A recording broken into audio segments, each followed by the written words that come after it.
Greetings, everyone, and welcome to another episode of FECGTV, which stands for the Fisher Educational Consulting Group YouTube television channel. I am your host, proud owner, and CEO of the Fisher Educational Group. My name is Sean Fisher, and today we will be having a very special episode that I am excited about. For those of you that are new to the channel, you know that we focus on highlighting the voices of women educators and specifically women of color. But today is a different twist. Today we are going international. We have a special guest who I'm going to let introduce herself in a moment. But before we go there, I want to talk to you all about our format. For those of you that are joining us for the first time, our format goes as such. We ask our awesome guests 10 questions and we allow them to expound and go as deeply as they want. Some of those questions are one part and some of those questions are two parts. Again, we'll give our guest as much time as she needs to answer those questions because this is a learning opportunity for us. Also, for those of you that are new to this channel, our questions come from educators and education professionals that we survey from all around the nation. They give us questions that they want us to ask our guests. So with that being said, I'd like to introduce our guest. Her name is Sarah Weeks, and she's coming to us live from the Republic of Korea. Sarah, how are you today? Hello, Sean. Thank you so much for asking. I am really great, and I am thrilled to be on the show. It's a real pleasure and an honor to be here. So thank you for inviting me. Thank you as well. Oh, sorry. I do have a small cold, which is why my voice sounds a little bit funny, just prefacing. Oh, no problem. Thank you for letting the audience know that. But I'm sure there'll be no problem. We can hear you loud and clear. Yeah. So before we go any further, one, I'd like to thank you for taking this time on, is it Sunday? It is, yes. Okay, perfect. So what time is it there? It's about 10:20 p.m. here. Okay. And we are broadcasting live from Michigan, and it is 8:21 in the morning here. So what is that, about a 14-hour time difference? Yes, right. When you guys go to daylight savings time, it'll be about 13. So, Oh, okay. Okay, perfect. Thank you. So, all right. So again, we thank you. It's late at night. So you're staying up for this. I appreciate it. oh Yeah. yeah. Mhm. Okay. So with that being said, let's go ahead and get to the interview. Are you ready? Yes, I'm ready. Okay. First question. Tell us a little bit about you personally and professionally, including what you are currently teaching, your career pathway, and your motivation for becoming and continuing to be a teacher. Oh my goodness, that is is a lot of things rolled into one. But I guess starting with what I'm doing now, like you Mhm. mentioned, I'm teaching over here in South Korea. So I'm teaching in a city called Chuncheon, which is maybe about an hour and a half to 2 hours east of Seoul in the Gangwon province. And I'm teaching at Gangwon National University. So some of the classes I teach are in the International Language Institute, and they service the community of people in the province and the city who are interested in studying English. So we offer a very low rate, so it can be accessible for everybody who is interested in joining. And then I teach the majority of my classes in the English education department. So the majority of my students are students who are interested in becoming middle or high school English teachers themselves in the future. So I have taught a wide range of courses over here, like speaking courses and debate, conversation, expressions that you would use to teach English in English over here. Um, and yeah, I came out here because, well, actually, before this, I was in Boston and I was studying my master's in TESOL, which means teaching English to speakers of other languages. And while I was there, I met my now husband, and he is Korean. And I never expected to actually, I lived in Korea for 2 years prior to Boston, and I was single I did try to find a boyfriend, not specifically a Korean boyfriend, but anyway, I couldn't find a boyfriend for that time period. And so it's funny to me that after going back to the States, then I meet this, Korean guy and then end up getting married and coming back here. So yeah, I before that was in Boston studying, and at that time, when I first moved to Boston, I was teaching in a charter school, and it was a very difficult time. I'm not gonna lie. The school itself, I think, shut down a year after I left. I mean, they'd had a multitude of problems, beyond just anyway, they had a multitude of problems, so it was a challenging time there, and I almost left the teaching profession. I was thinking about becoming a physical therapist, but, while I was there, in thinking about becoming a physical therapist, obviously, I needed to have a job to pay my bills. So Mhm. I started teaching at an English, institute, like a private institute for students who are interested in improving their English in America, but were from other countries. And in doing that, I realized, no, I actually do still love teaching. I just did not love that particular place. So um, I decided to go ahead, and then that's when I got my master's in teaching English. Uh, and before that, I taught mostly math, so the charter school, and then I also taught math in one of the high schools in Michigan. And what really got me into education is actually when I was a student at Wayne State University, which is a university in Detroit. Um, Mhm. I was taking some math courses there, and I got into this program called the Emerging Scholars Program. And my math scores were really bad, like my ACT math scores, they were really low. Um, but looking back on it, I did not have a strong math background like in school. Um, one semester, one of my high school teachers um, was having a personal problem. And so we had a substitute teacher the whole semester, but nobody listened to the person. And anyway, so it was like a semester gone.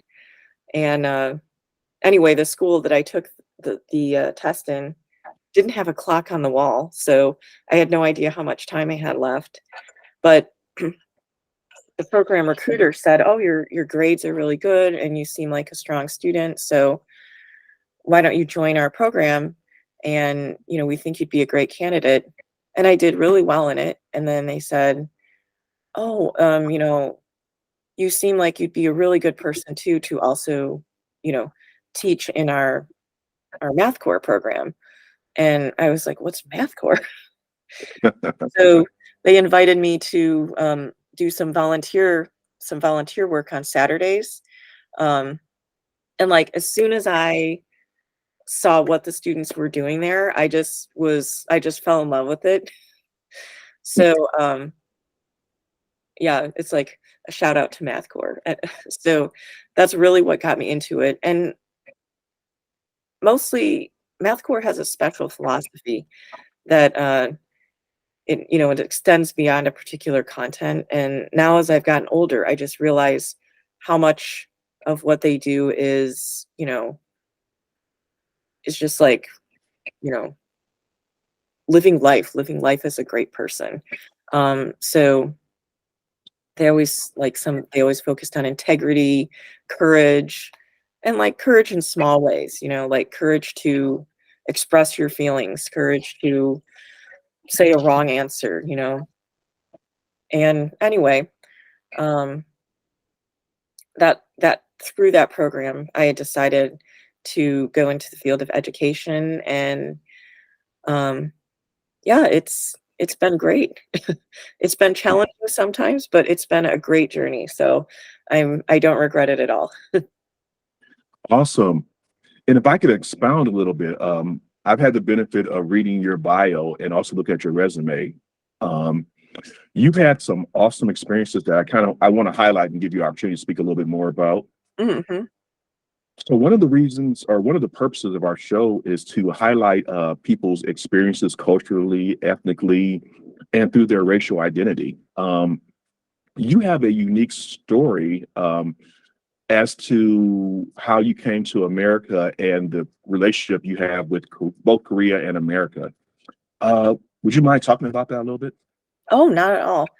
Um, yeah, actually, I was born in Korea. So I say this to pretty much every one of my classes that I teach over here because, uh, especially the younger kids, they all say, "Oh, teacher, Korean face." And I say, "Oh, yes, that's right." Um, and so I was born over here, actually. I know I was born in Seoul, but I was adopted to America when I was about 5 months old. So I don't actually know, uh, anything about my biological family members or anything. Um, but, well, oh, hold on a second. Let me get organized. Just edit that part out. Um,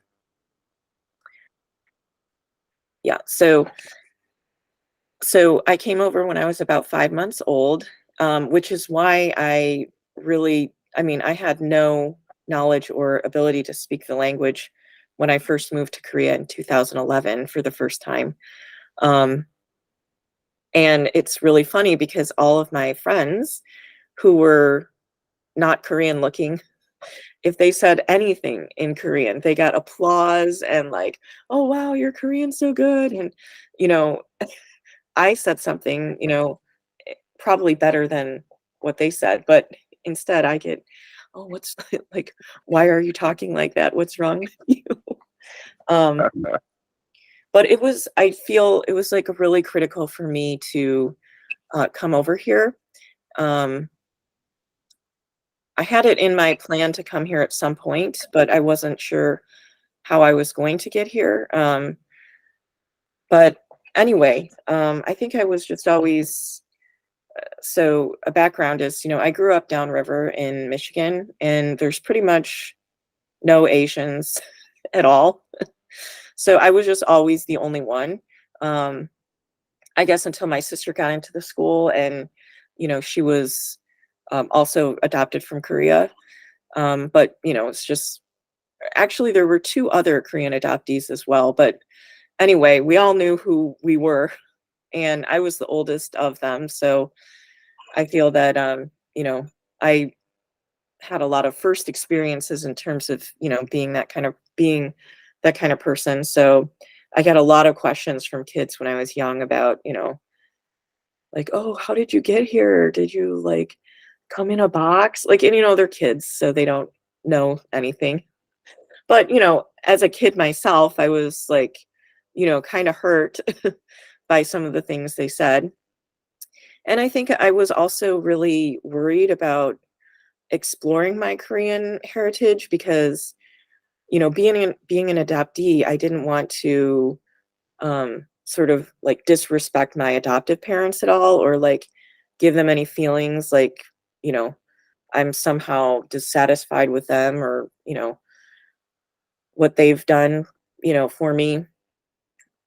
So it was, you know, I was 26, I think, when I started like thinking about coming over. And as I did more reading and stuff, I realized that most adoptees actually do this kind of work a little bit later in life when they do get older. And um so I think it was critical for me because I actually felt I didn't realize how I sort of felt like really I don't, inferior is not the right word, but uh, if I was around other Asians, I would almost avoid like being around other Asians because I would be worried about like, you know, not being like Asian enough, or, they're going to try to talk to me about my Asian background, but then I don't have one. So it was just really, you know, something that really put me through a lot of like internal, I don't know, turmoil.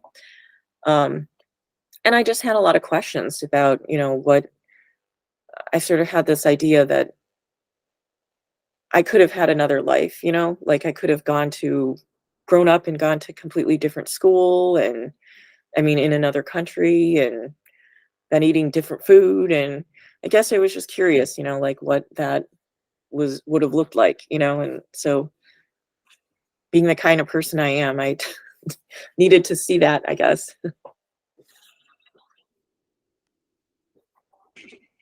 Wow. So thank you for being vulnerable, first and foremost. Yeah, that was a powerful story. So thank you. Oh, And definitely, yeah, many of our listeners, this will help them in exploring because, like you said, you're not the first. I mean, America is a very multicultural nation, and we adopt from all over the world. So definitely, your message here today might help others. It might validate their desire to maybe someone is sitting at home like, I don't want to insult my adopted parents, but you gave them permission. Like, hey, it's okay. You're honoring them by honoring yourself. They love you, and so they want you to be happy. So yeah. So I'm certain you're. I think you said your parents were white. Your adopted parents. yes, right. Yep. They didn't feel offended that you wanted to pursue more knowledge about your Korean heritage, right? No, but my mom is still sad that I am so far from home. Yeah. Um, Well, yeah, as moms do. As moms do. yes, right. But, Oh, we got to say. So mhm. you spoke to the fact that you're a wife, but you're also a mom, correct? Yes, right. I'm raising two boys now, so um, one shy of you, but so I think we'll, this will we'll be def- good for me. yeah, so we'll definitely explore that a little bit later in the interview because this podcast our YouTube channel is dedicated towards kind of giving advice as well. So Oh, there are a lot of working moms out there, right? So they all have the question of how do you balance it all? oh, yes. Yeah, yeah. So we'll definitely pivot back to that later on. Okay, great. Okay, so let's go ahead to the next question. Um, so clearly you've had a fairly long career in education, and you've had the benefit of teaching in, internationally, nationally, and in multiple U.S. states. So the question I have for you is, how has education been impacted, in your opinion, by the pandemic? Oh my. Well, I love this question because I had actually watched a few of the videos of other interviewees before just to familiarize myself with the format and the show. And that question was interesting because I felt that even though, I experienced the pandemic and post-pandemic in a completely different location, I felt that what other educators had said was similar to what I have also experienced over here on the other side of the world. Um, I didn't pick up on it quite as quickly as some of them, I think, because I do teach at the university level. And so during the pandemic, my students are university students, so I didn't have to do as much guiding with them about, technology and, you know, things like that and getting them used to the formats. Um, and, they were already pretty formed as people when they were doing my online classes during the pandemic. Uh, And then I'd say even the year after the pandemic, I didn't notice much difference. But this year was the first year that I feel I've really noticed a difference in my university level classes with the groups that I had. It was, I always felt like I was pretty good with connecting with students and just even in the room, reading the room and getting a feel for, are you with me? Or, how do you feel about the lesson? And sort of across the board this year, they were really hard to read. And because they have gotten used to the technology and it being a university setting, they have their laptops or their tablets and their phones. And, I put a lot of stuff online now after the pandemic as well because, we're required to keep things up to date for example, if a student does have COVID now and they take a week off, we have to provide the materials for them online. So I just put everything online all the time, which on the other hand makes it hard to monitor them because, rather than giving printouts a lot of the time, I've posted things online and I ask them to open them on their tablets and, use them for conversation, for example. Um, Clearly, sometimes they're not using the materials, they're probably doing something else. But, by the time I get around, the screen is, it's the materials. So I felt a little challenged with the management in that regard. But and just in general, the students, even amongst each other, um, they're just much more withdrawn, and it's really hard to you know, get them engaged with communicating with each other even. Because at first I thought it was just me, like, oh my gosh, like, am I like, I was worried, like, what's going on with my teaching, like, my off my game or what? And I was kind of watching them with each other, and I talked to some of the other professors, and they said they've had the same problem, and the students have talked about them with them, probably because they can speak with them comfortably in Korean, that going through their years in high school during the pandemic really affected their social interaction and the way that they sort of connect with other people. And a lot of them have depression and some social anxiety. So on the one hand, I was relieved to hear that it wasn't just me, but on the other hand, I did realize, oh yeah, this is now hit us in terms of the things that I had heard other high school teachers talking about experiencing before. Okay, thank you. Thank you. So very similar to what everyone else is experiencing. Hmm. So the world's a lot smaller than we thought. Everything's connected. Yeah, more and more these days too. For sure, for sure. Okay, so I'm going to transition to the next question. This may or may not apply to you, but I mean, poverty is everywhere. So how does poverty or economic disadvantagement impact your classroom? Um, well, that is a great question.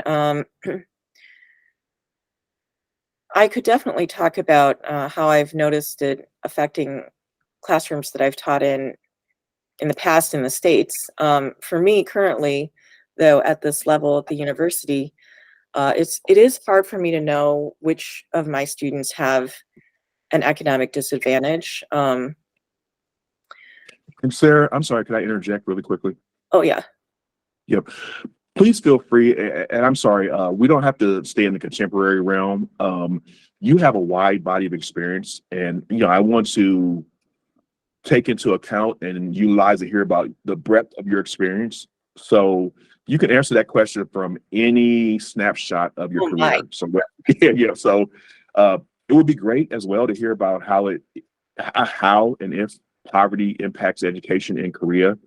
And if not, that's something also to hear about as well, because I mean, that's something that we could definitely use here. If you all have found a way to, if the Korean educational system has found a way to exclude the impact of poverty, that's phenomenal. I would love to hear about that.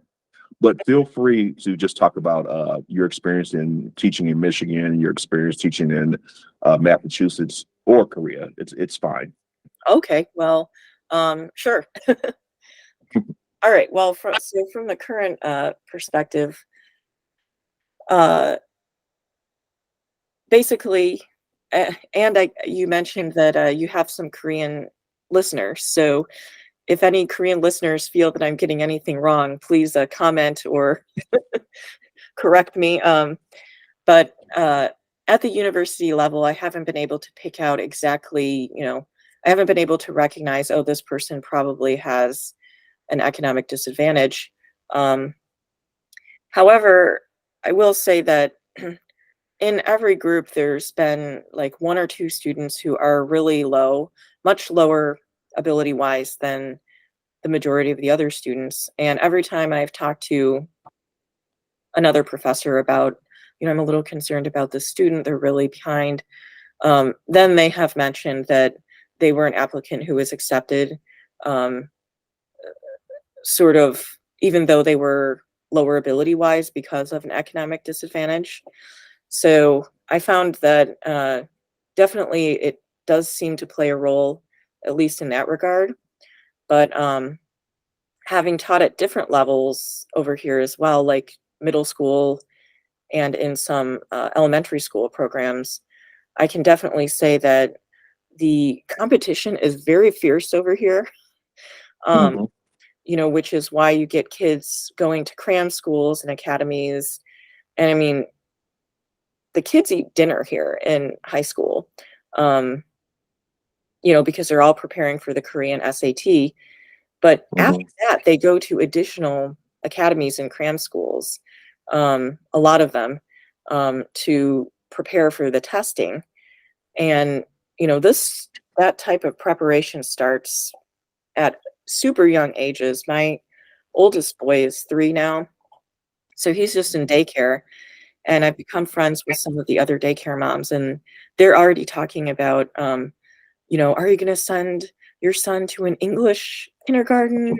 Which costs extra money. It's a private thing, and, I mean, I have no need to do that, but they've already started sending their kids to different, like, programs and everything, and talking about where they're gonna send them.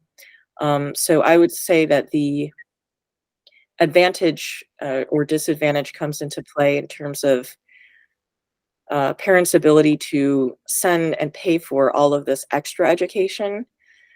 I think what's offered to everybody, the elementary schools are great. I mean, my son has free daycare over here, and they have programs. I mean, it's not just free daycare, you know, and it's not like a free babysitting. It's like a free curriculum. They're like picking Mm. cabbage and stuff outside, and you know going to field trips and stuff. So Mm. Wow. yeah, that is really great. And elementary school, what's offered in the public schools is by and large pretty equal, and also great. And they get free lunch. Everybody gets free lunch.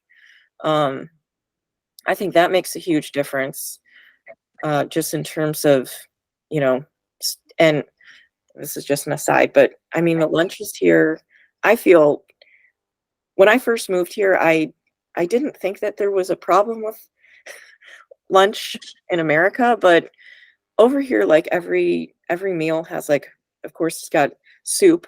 Koreans love soup, but soup and rice, and then different side dishes. But the side dishes are like vegetables. Sometimes it's fish. Sometimes it's meat. And one of my friends, who is a government official, was going to study abroad in America for a year, and she took her daughter with her. But her daughter was sort of terrified of American lunch because she had seen pictures of just, like, a little bit of salad and, like, a little bit of, like, one piece of bread, and she felt it looked so, like, kind of sad compared to the, Korean lunch.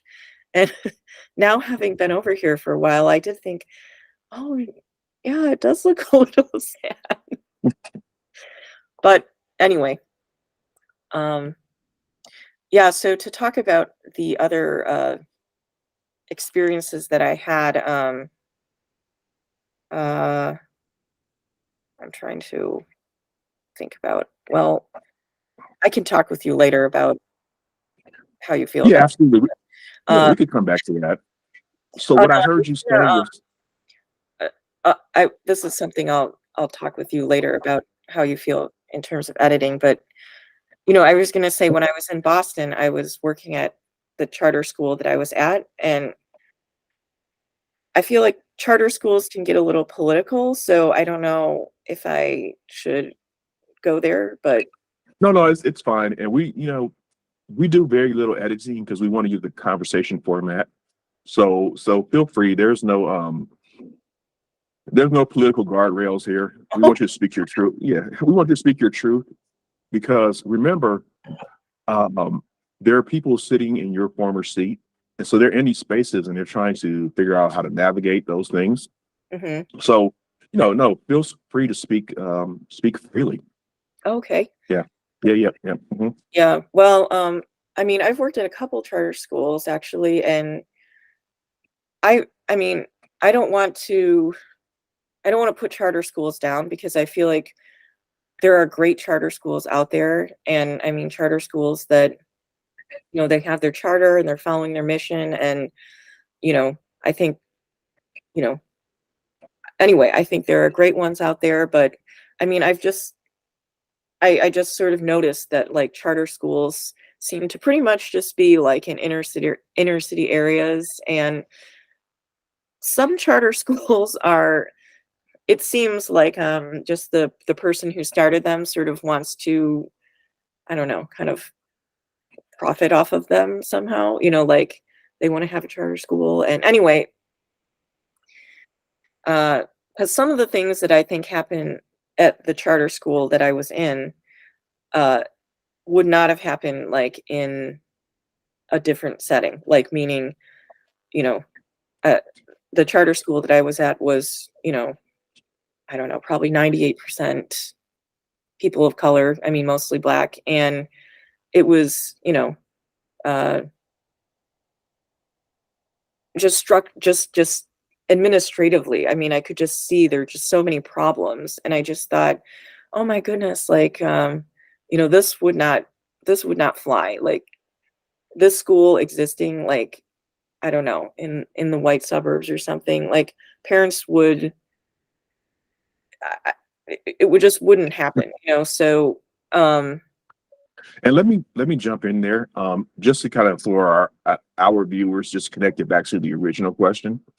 So I would two things. Most immediately, I would ask the question. I made the assumption, and perhaps incorrectly, in the charter school, uh, generally nationally, when you have charter schools, or any school that is in an inner city with a large amount of children of color, there's a high rate of poverty as well. Would that be the case at the charter school? Would you have said? well, that was the case at the one that I was in, yes, and it specifically Yeah, targeted that's what I meant. The one at-risk. you were at. Yeah, Yeah, right. at risk. Okay. Okay. So a couple of things that I heard you say before I transition to the next question, which was pretty cool. When you talked about the impact of economic disadvantagement in Korean schools, it's not so much the initial curriculum and the initial services. Those are pretty on par, and there's equity across the board for Korean students.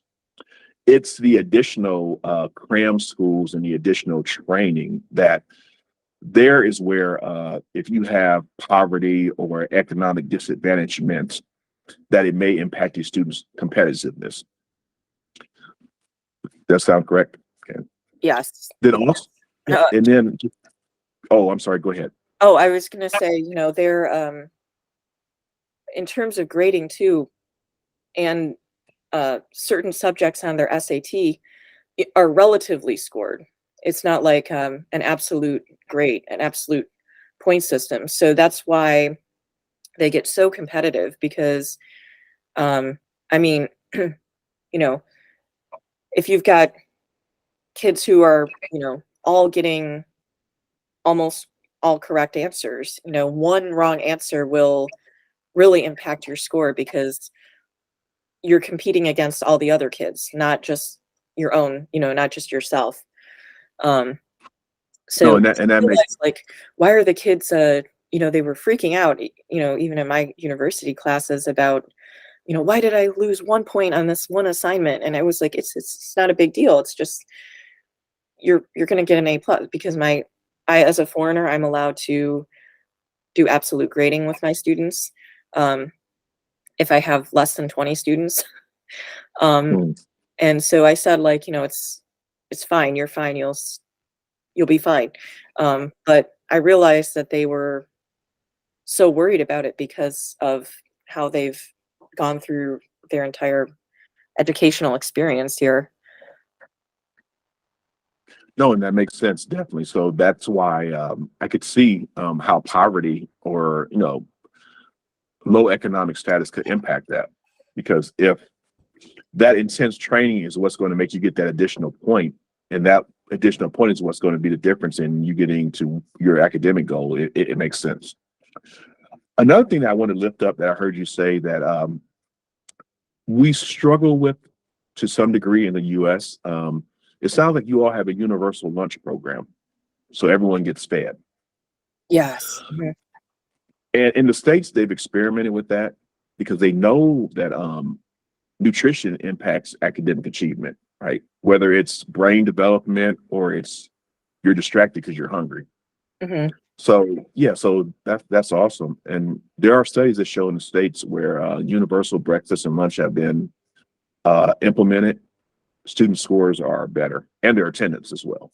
Mm, mhm. So thank you. So I want to go to the next question. And I'm very interested in hearing this, just thinking about your previous answer about the competitive nature of academics. For you, what would you say the term instructional equity means? Or equity, for that matter, let's expound. What does the term equity in education mean Mhm. to you? Um, well, I'll just mention something from math core.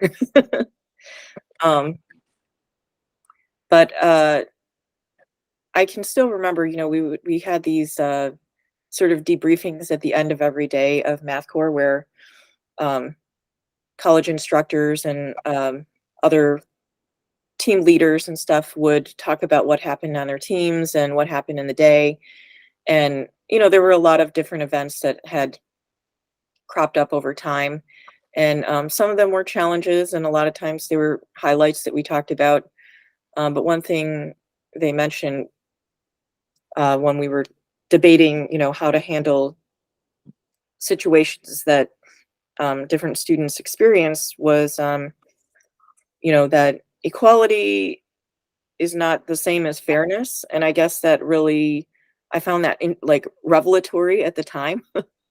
So, you know, I still remember the director said, equal means everybody gets the same thing, but fairness accounts for, differing needs and differing starting points. So what's, fair to one person is not always equal, and I just thought, oh, that's true.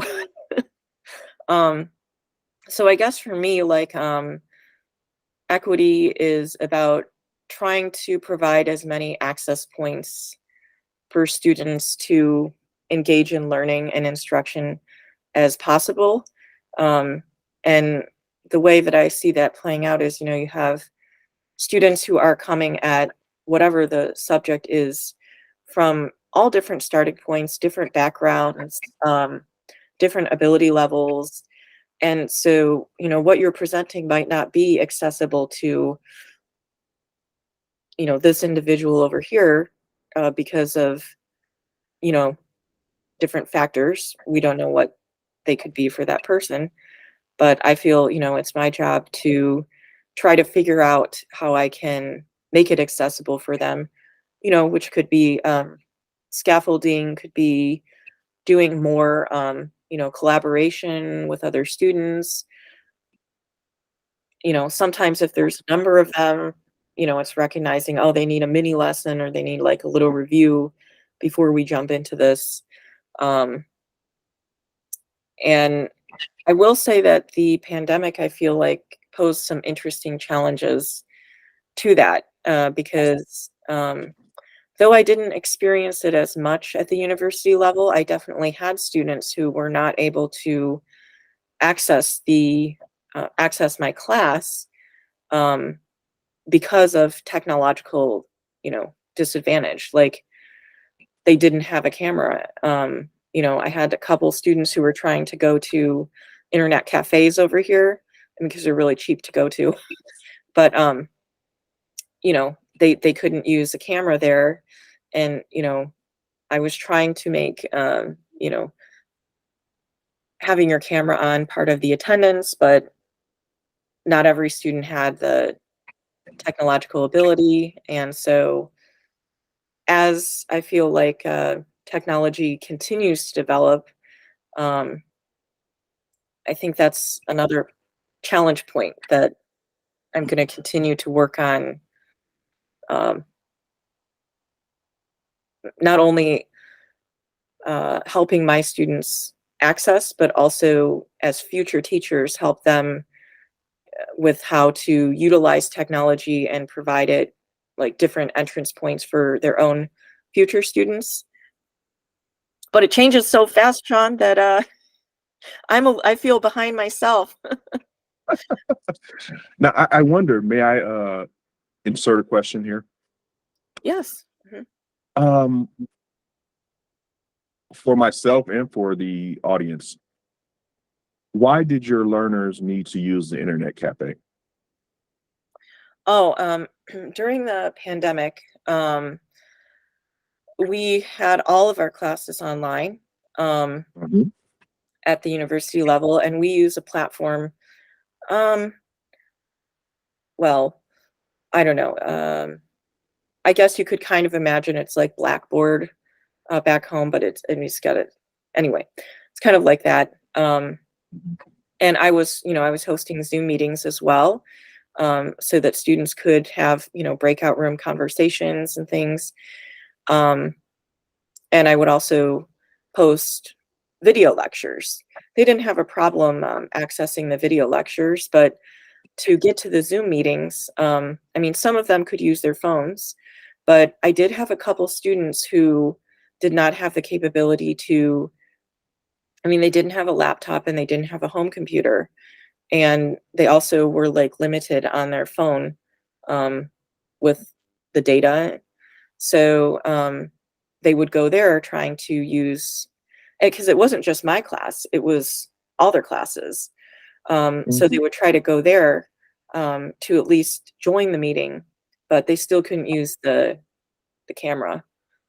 So, because I think you can, I mean, it's like $1.50 maybe to spend an hour there. It might be more than that now. I don't have time to go anymore because I have two kids, but when I visited the internet cafe before, it was not expensive to use a computer for an hour. So it sounds like, are you saying that um, resource availability played a part? Like some kids, I heard you saying Mhm. some students had access to laptops and some did not. So does that kind of come down to a maybe a financial resource thing, Yeah, I couldn't be sure about it, but I mean, yes, it seemed like it was definitely, or definitely just a lack of resources in one way yeah, or another? right. Okay, Um, sure. and I think that from what I was reading at the time back home, Mhm. I think that was something I heard a lot of people talk about in the States, with online classes and just students' varying abilities to access them. It is indeed, especially around children of color, populations of color. Where it was most outstanding was on the reservations. So a lot of our Native American children, there would be instances where uh, if you went to a parking lot of like a fast food restaurant, McDonald's, Burger King, something like that, it would be filled with cars or young people sitting on the curb. And the reason why they were sitting on the curb was to access the free internet. Oh, okay. Hmm. Yeah. So absolutely was a resource thing. Hmm. So thank you for that. This one will probably be a shorter answer just because it kind of ties into the previous question. What would you say is the greatest barrier to your students learning? Well, it's actually funny because I feel like the barrier is in some ways, it's ironic that the greatest barrier is sort of something that seems like it should encourage learning over here. But in terms of English instruction, I feel like one of the greatest barriers might actually be the high stakes testing and focus on memorizing. And the number of students I've had who talk about, you know, who've said, oh, I'm not very good at solving English problems. And I'm like, Oh, you know, I mean, I totally know that they're getting these kind of test questions that they have to solve. Um, and even though my students are, English education majors, my freshman students, when they would come into the class, they would say, "Oh, I'm so excited to speak English. I haven't been able to speak English since middle school." And the first year, I was really surprised by this because they have very intense English instruction over here. I mean, it's almost like a craze, because there's not much need for them to use English in their day-to-day lives. But it's sort of like it's become, one of the measurement sticks, I guess you could say, for assessing ability. So, all through high school, it's pretty much just preparing for the SAT test. Um, and in that regard, I think that somewhat impedes their real learning of English, as a language and as a way to communicate with people because they're just so focused on grammar and memorizing vocabulary and getting the questions right. Um, so, and also, I think that culturally there is a real desire to save face, and because English is kind of one of those measurement sticks that I mentioned. They're also very scared. Not everybody, but a lot of them are very scared of speaking English because they're scared. They don't want to make mistakes, and they feel the other people around them are going to be judging their English, and I guess they might be. Um, but that has made some of them quite reluctant to speak English. So I found that quite interesting. and Sarah, I think it's interesting. I have the benefit of kind of sitting back and having that 20,000-foot view of this interview. So it's interesting that you mentioned that about wanting to save face or experiencing some discomfort around their ability to speak English. I was thinking, I want to pivot back to your experience growing up, where you said early in this interview, you mentioned a little bit of uncomfortability around other Asian people because you were afraid they might judge you on your ability to speak Korean, or sorry, Hangul would be the appropriate term, the Korean language, right? Mhm. So you can kind of, I wonder in some points when you're teaching, did that give you empathy? Like you can relate to that feeling that your current students are going through.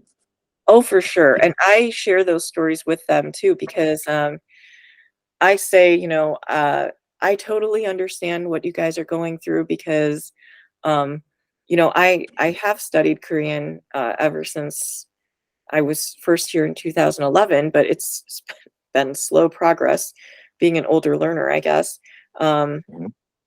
and I'll practice a little conversation. I mean, um, and I'll say I I always tell them this story. I say, I completely understand how you guys feel because I'll practice a conversation like before I go into the coffee shop.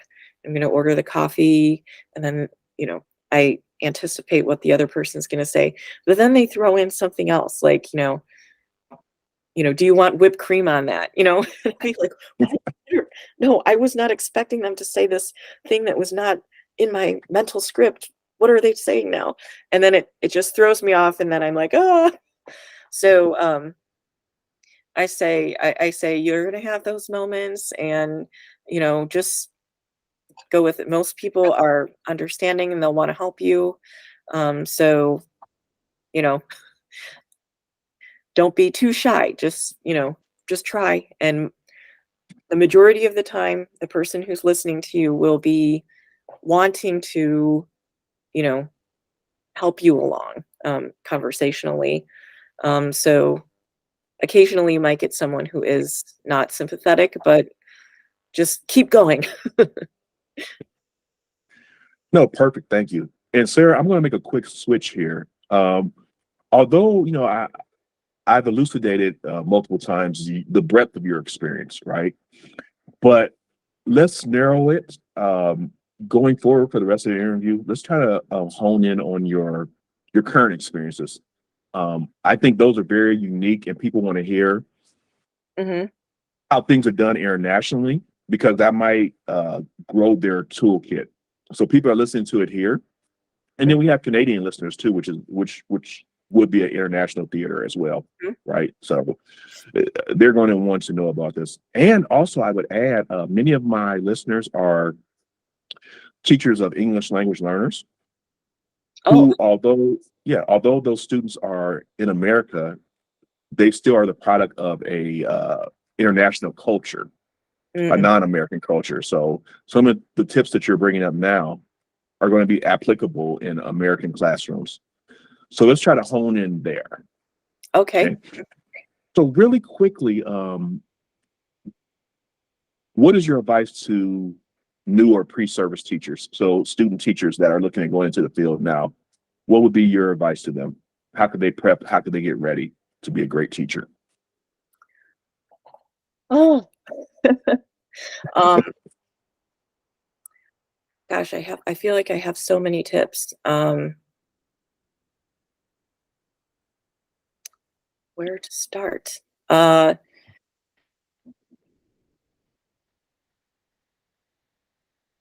Well, take well, your time, process it. okay.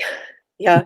So, I would say, I I think I'm pretty I think I'm when I was younger, let me put it like this. When I was younger, I think I was quite idealistic and, I think I've balanced things over time with uh more realistic uh a little more realism, I guess I could say. Um so if there are any like super idealistic people out there who are like, "Oh, it's going to be great and it's going to be like this and it's going to be like that." Um yes, I think that you definitely will have those moments that will be super great and make education a truly joyful profession. But there are just a lot of challenges as well. And I'm kind of a perfectionist, so um, uh, a full-time teaching, um, I had a lot of challenges. um, and I had mostly I never had challenges with content, like knowing the content. I'm talking about when I was teaching high school math, or organization, like organizing lessons or activities. I love making materials and activities. And like I said, sometimes I'm overly idealistic, like we can do this and this and this. And um, sometimes it is more than what students, it was more than what students were capable of. And so I had a good friend that I used to uh, ride home with, and I used to talk about some of the challenges that I was having, um, uh, and some of them involved management issues.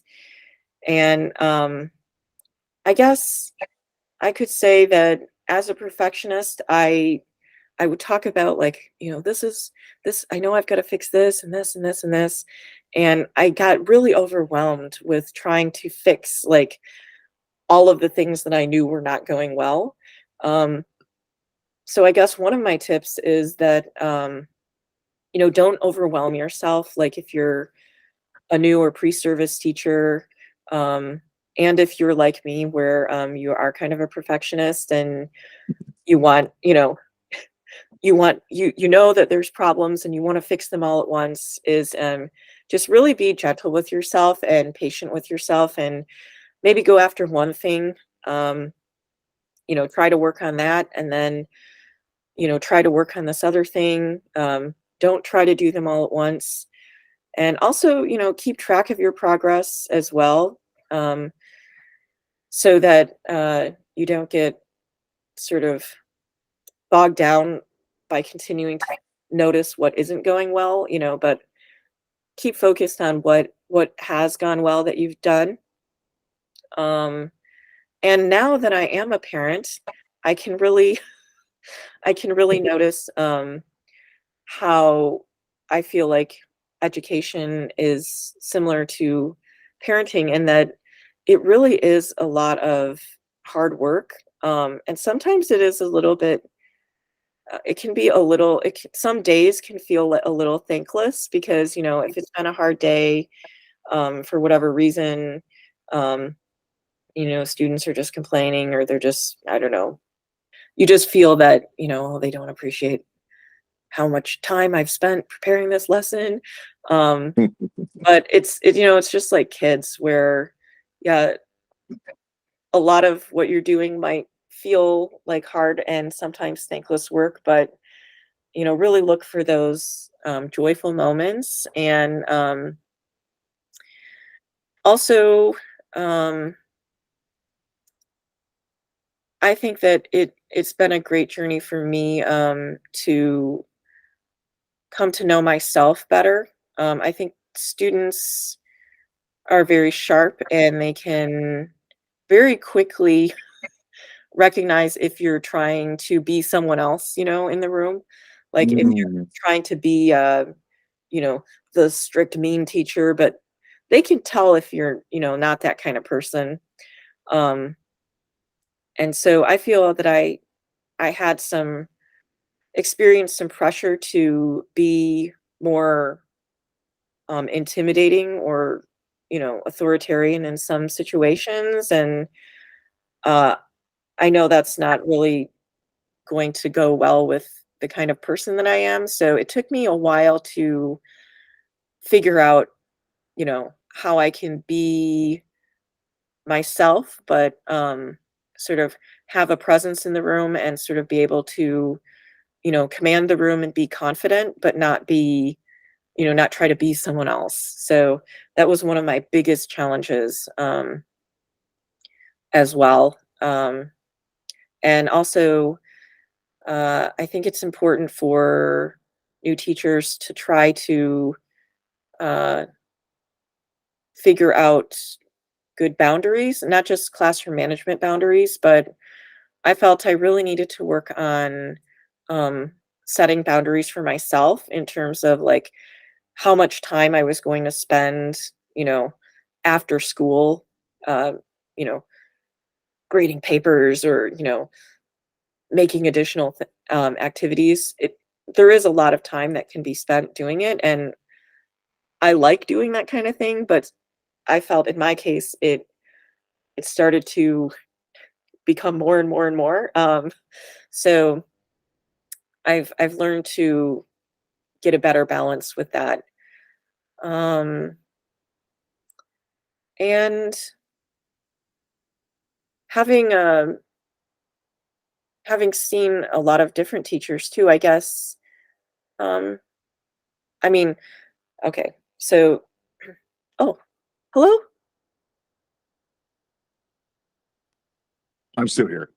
Oh, okay. Your camera disappeared, so I was worried. I can't see you, is what I mean. Um, I understand. what? No, go ahead. Oh, It's coming back. oh, Yeah, okay. All right. yeah. Um, yeah, so nope, that's about it. Just I guess and no, I No, guess that was super helpful. No, that was fine. I think that's a great. I think that's a great amount of advice. So what I heard was one to kind of pace yourself, two be realistic in your expectations, and I would say three be authentic. So those are the three things I took from your advice to either new teachers or pre-service teachers thinking about coming into the field. That authentic piece where you spoke about if you're not authoritarian, then don't attempt to be that because students will see through that. They'll discern your deception. Yes, yes. Okay. No, not a problem. I got it. Okay. So we're down to our last two questions. I am really excited about these last two. That's why I put those at the end. I love to hear about this. So again, you have the breadth of experience from the United States to Korea, but I am truly interested in hearing maybe if this is relevant in Korea, the Republic of Korea. Let me make that differentiation, everyone. There are two countries in the Korean Peninsula. There's the Democratic People's Republic of Korea, which is commonly known as North Korea. Then there's the Republic of Korea, which is colloquially known as the South Korea. And you are in the Republic of Korea, south of the DMZ, correct? Yes, yes. All right, perfect. Um, in the United States, race and gender have a significant impact on personal outcomes. Um, so how has your race and gender, specifically being an Asian American woman teaching in Asia, this is a long question, and or being an Asian woman teaching in America impacted the way you do your job? So Mm-mm. basically being who you are, how has it impacted you in Korea? And how has it impacted you in America? Mm-hmm. You could take those together or one at a time. Okay. I guess I'll go with the first one first. And So that's it. May I interject? I'm sorry. I didn't mean to step over you. I want to preface that the first question. So actually, I want to take it in this order. Korea is a overwhelmingly homogenous society, community, right? Population. Pretty much everyone is Korean, right? So maybe not your race, because you are Korean, right? So how has your gender and maybe your foreign status, because I'm sure in some spaces they do view you as sort of foreign, if not totally, mm-hmm. right? So how has your gender and your immigration from America, how does that impact your ability to do your job, Yes. if at Um, that's very interesting. When I first actually was trying to come over here the first time, I had tried to go through a recruiter, and that recruiter placed foreign teachers in academy situations, so the kind of private institutes. And this was in 2010 at the time, so it was a while ago. But that recruiter directly said, we are going to have a hard time placing you because you don't look foreign. And the school, when they advertise that they have a foreign, native English teacher in their school, they want to show that they have a native English teacher, and you can't be picked out, like in a picture. So we'll have a harder time placing you. We recommend you go through this. There's another, it's called EPIC English program in Korea, which sends native English teachers to its public schools. So they said, we recommend you go that route instead of through us or through trying to go through this private academy route, which I don't regret at all, by the way, because the private academy experience doesn't lend itself to being counted towards something like teaching experience at the university level, whereas teaching in a public setting, as I came to find out later, actually did count as some years experience towards me getting a university job. So I was not unhappy in the end, but in the beginning I was a little resentful that I was told, like, yeah, we can't place you because you don't look you don't look American. And that happened before I was going to come to Korea. I actually applied and was going to teach in China at first.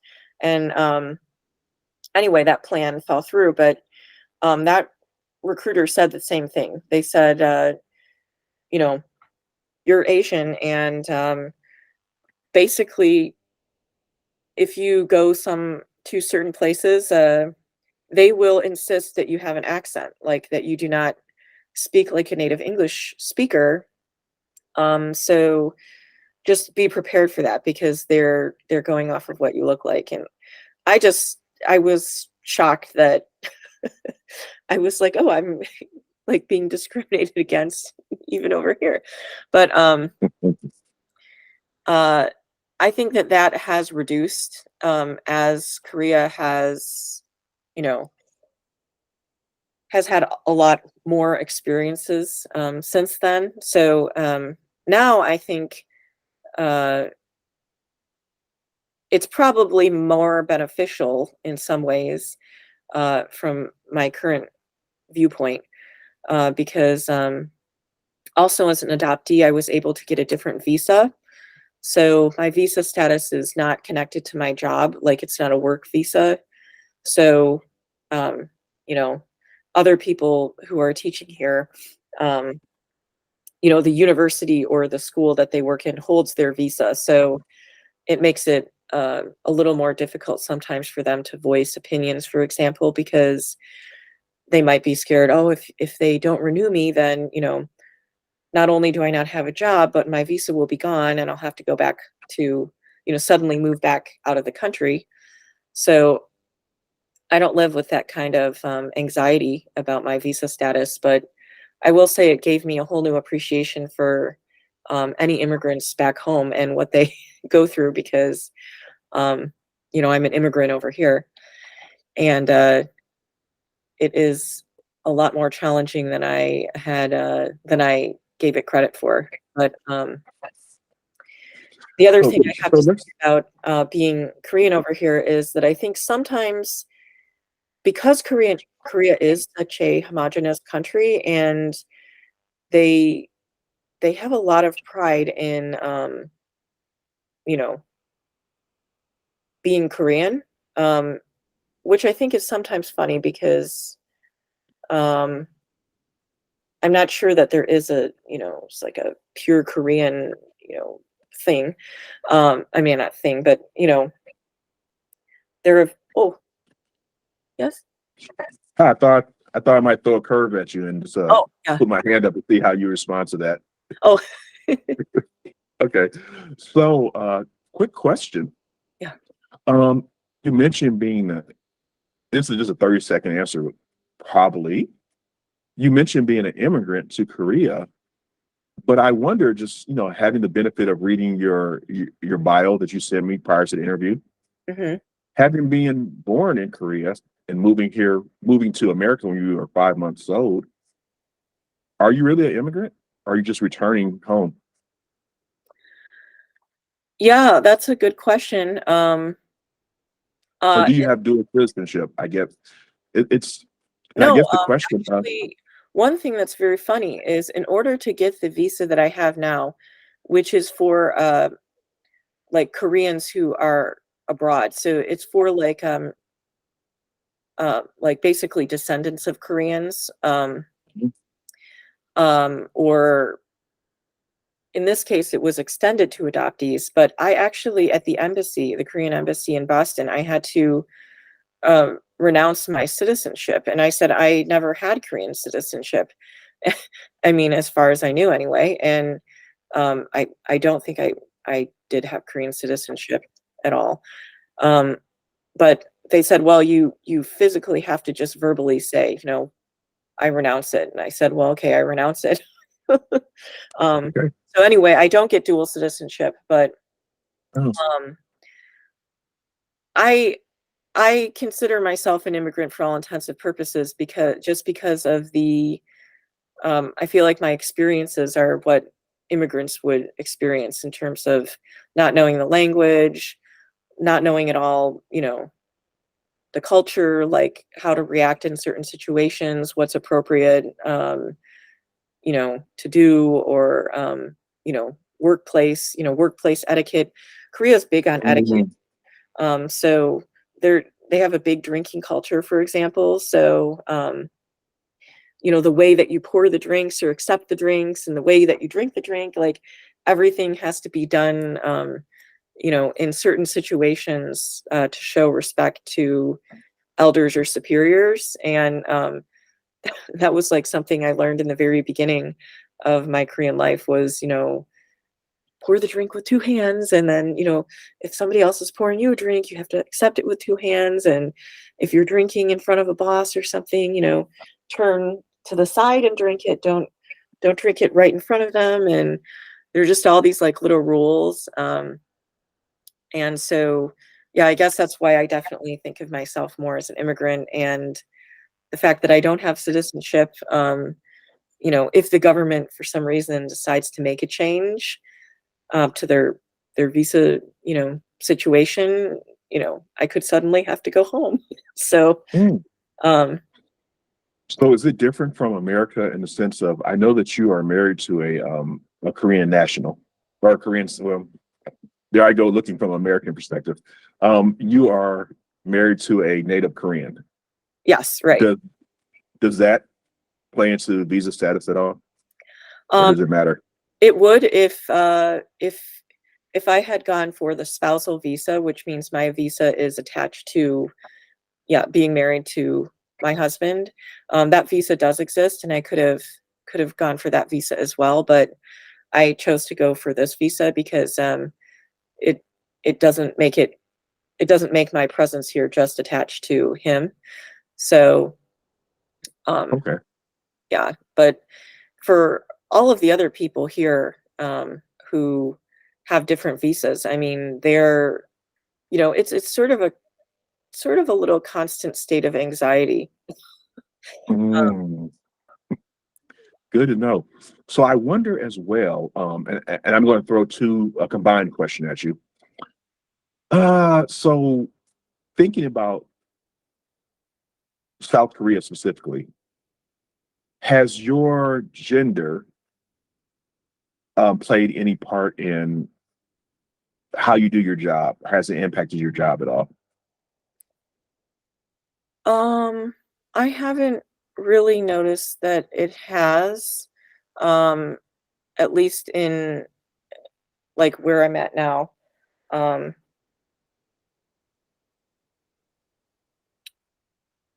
I haven't I haven't noticed anything personally. Um, I would say, mm, It's fine if it's not a thing. That's totally. I I was just just gonna circle back to, I was just gonna say though that, yeah, I haven't noticed anything about that, but being a foreigner here, um, even though I look Korean and they accept me as Korean, I was very worried about bullying, honestly, because bullying is a big thing here, and it happens a lot, especially to multicultural children. And I was very worried that our children could be bullied because I'm an American, but visibly and I guess blood wise, they're Korean. But other kids who, you know, are not 100% Korean, I guess, there's a lot of stories about that. So I just wanted to mention that in some ways, I think sort of being, in the majority over here, physically at least, um, Mhm.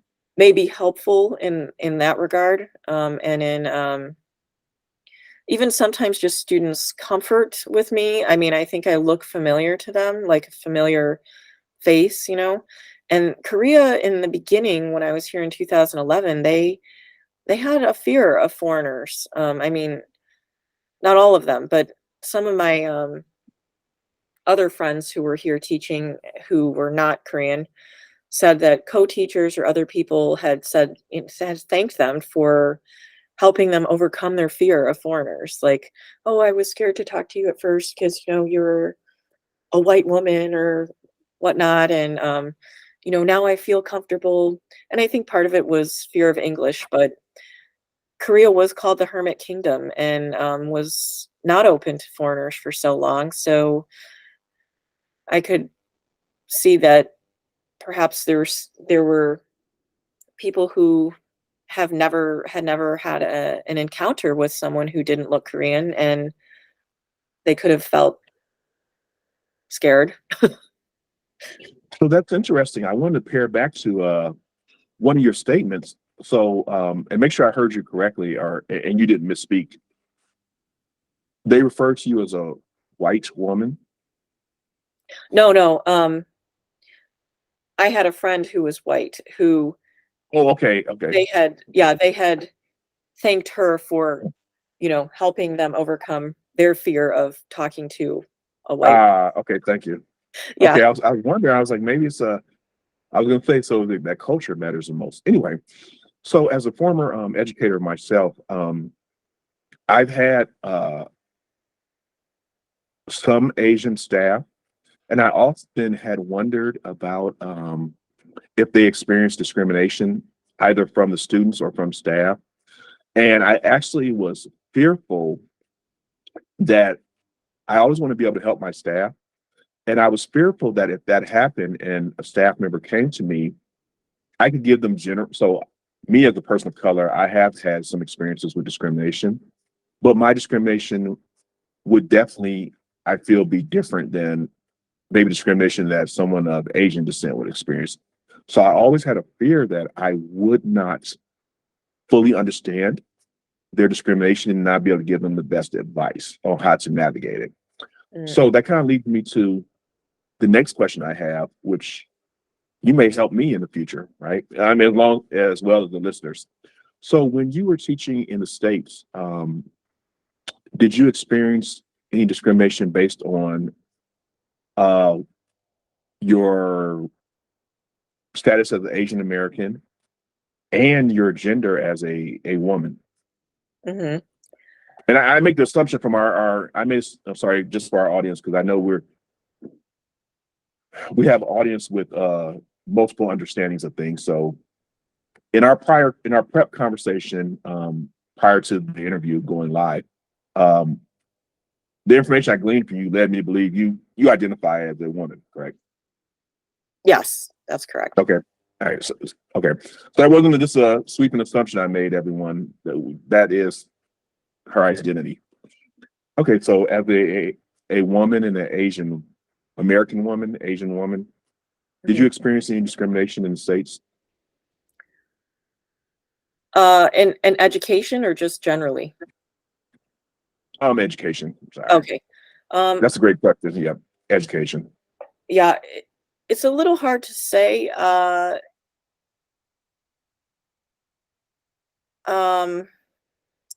I didn't experience anything direct,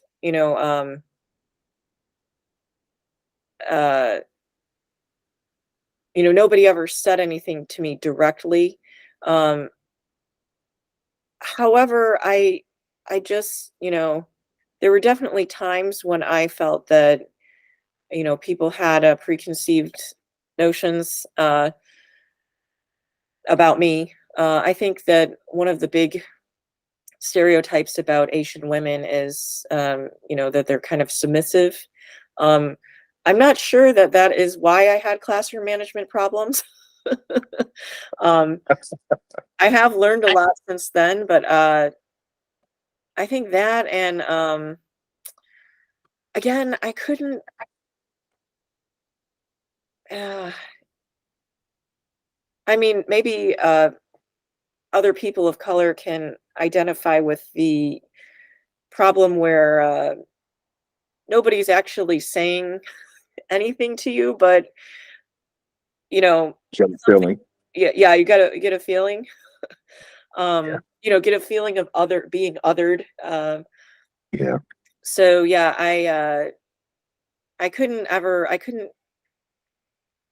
say that I actually had any exact experiences, but I definitely had feelings.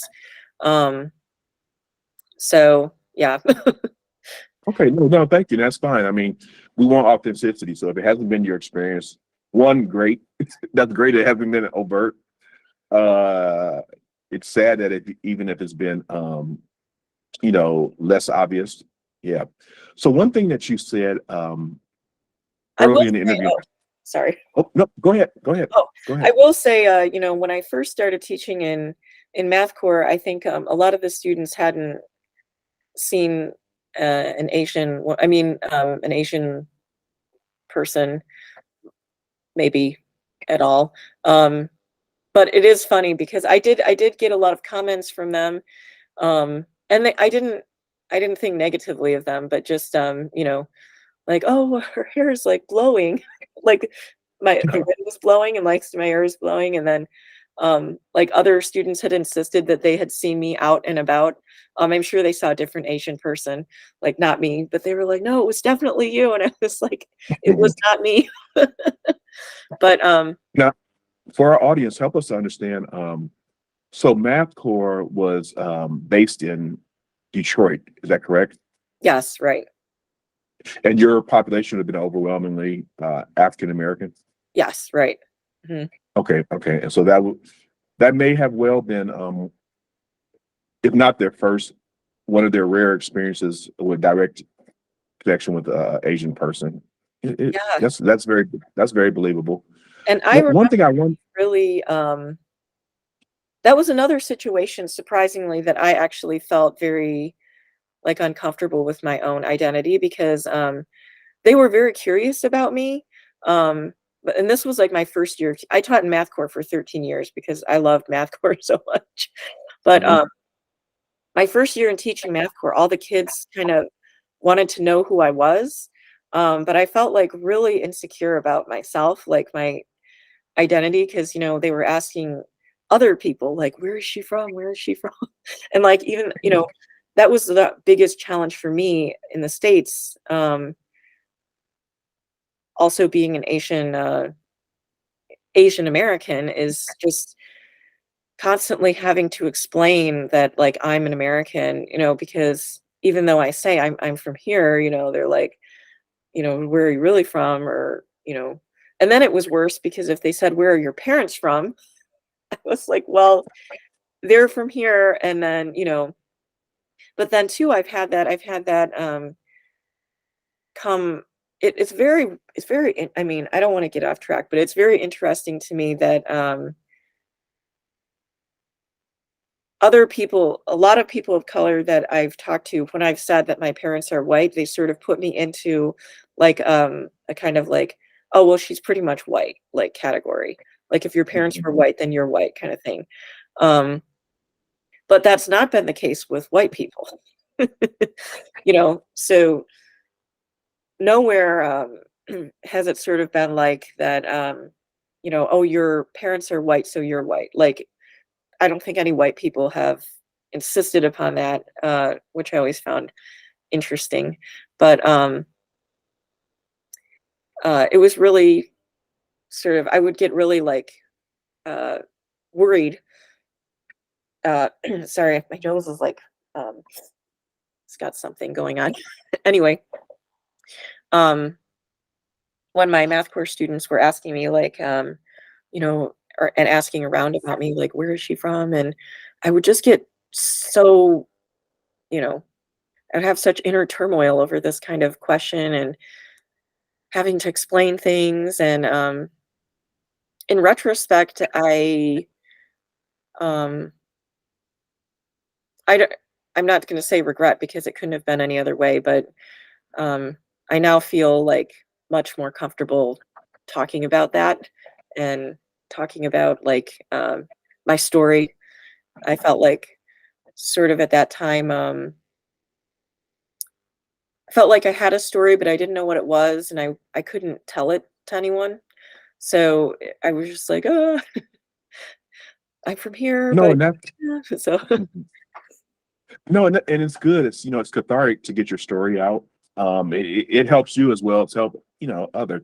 So there may be another, you know, young Asian woman who's going through the same thing, and you know, maybe seeing this video will help. It'll say, you know, it's okay. Um, One thing I was going to say as I listened to you, so there is racism well, global racism is very intricate, but in America, it takes on even a more ostentatious presentation. So there is a concept of it's fading, but its underpinnings are still there for sure. There's a concept of something called the model minority, right? Mhm. And additionally, there's a term called white adjacent. So for years, Indians and Asians have been considered the model minority. So someone that the status quo could point to and say, the rest of you people of color, that's who you should be like. And it was even relevant in like when you look at colonial British colonized Africa, when the British would come, they would bring Indians with them as workers. Mhm. And that kind of was a signal that, hey, the people that are here are not civilized enough to be, they're not worthy of us using them. So we'll bring our workers with us. Same thing with some of how Chinese were used in the West with building railroads and those type of things. There were people there already for sure, but they were like, you all are modern.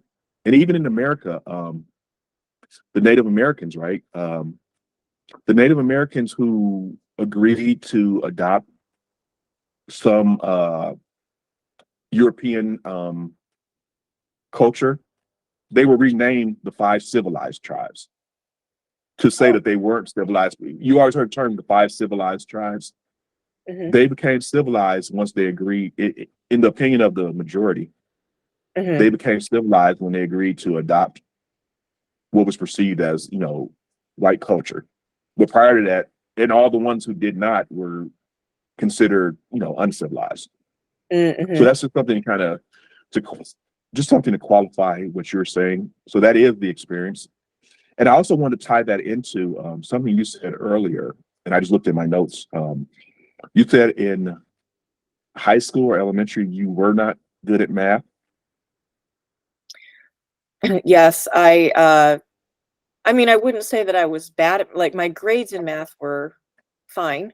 But I was not like, I had never imagined that I was gonna major in math. The only reason I went that route was because of math core.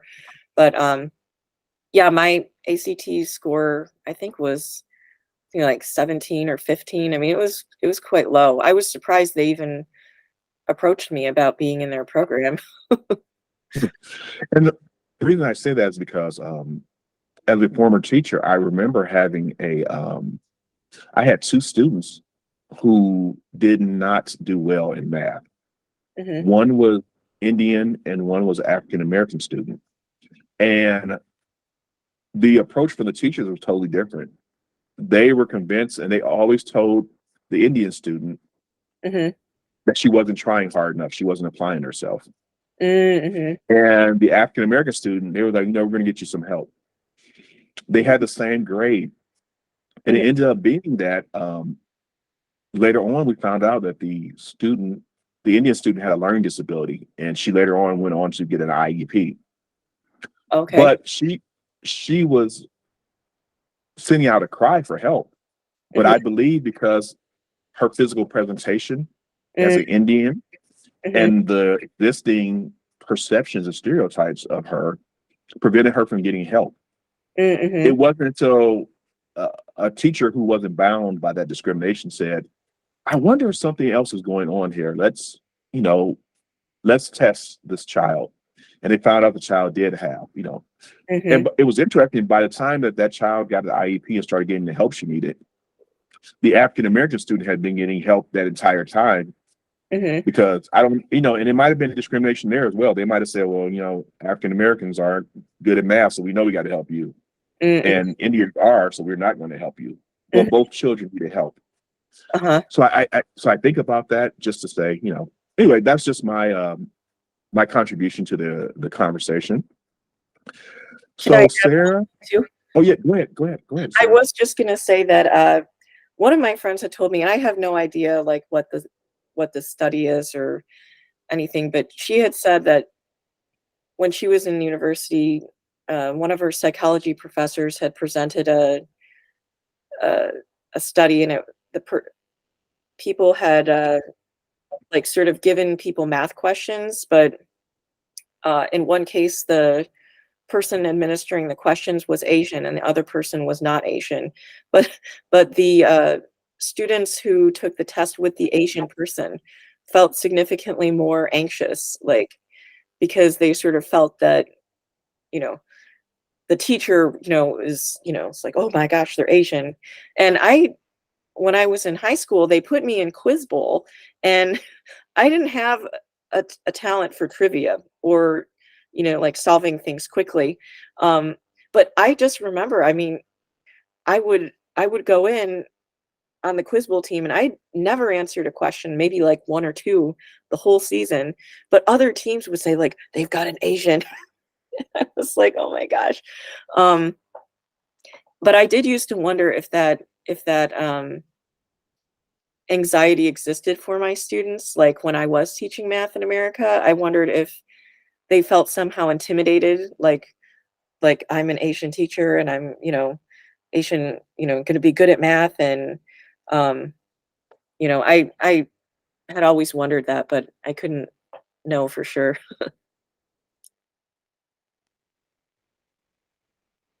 Yeah, indeed.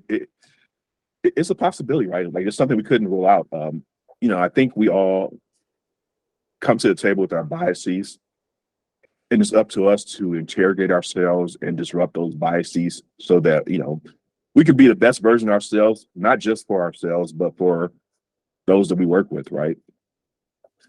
So with that being said, Sarah, we're coming to our last question of the interview, and this is my favorite part, I must admit. Um, I must admit, full disclosure, I am a fan of Korean culture. As part of my military career, I'm a proud veteran. I was afforded the opportunity to live in the Republic of Korea for 26 months. And I must admit, I was treated extremely well. The KATUSAs, which stands for the Korean Augmentees to the United States Army personnel, they treated me extremely well. On the weekends, they took me out into Seoul, Busan, Incheon as well to visit. And so I got to learn the culture. So it brought back some old memories where you were talking about the customs. Because I remember whenever I bought something, I had to hold the money with two hands and, those things. Mhm. So what I'm about to ask is really, I'm excited about it. So it's as custom on the show, whenever we have speakers from a different culture or whom are bilingual, or even if they're not from a different culture, but they're heavily immersed in that culture, we ask them to deliver a message because our audience is multicultural, right? They're global in a sense.